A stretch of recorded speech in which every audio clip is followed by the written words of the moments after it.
Carmen Mariano from CHSI. Can you state your name and your college?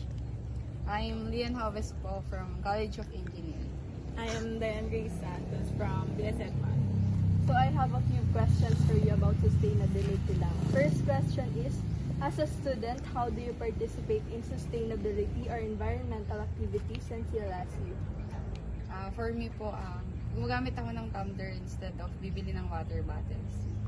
Sa akin naman is maintaining the cleanliness of sa lingap, gano'n.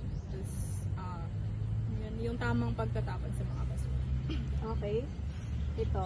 Second question, ano yung small actions nyo para makatulong sa environment sa schools aside sa mga nasabi na kanina? Yung sa akin is, katulad yung ginagawa ng mga vendors ngayon, doon ako makain instead of using yung mga papers, yung plastics. Siguro yung instead na itapon mo yung kalat sa other place, itip mo na lang siya sa bag.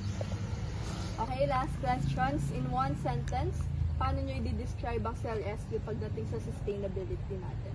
Sa Clear Deck po kasi gumagamit kami ng solar instead of other things na pang-electricity. Sa amin naman, pinapahalagahan ng CLSU yung mga electricity. Like sa Department of Education, meron ng tamang time para gamitin or kapag hindi nagagamitin, papatayin. Thank you so much for participating.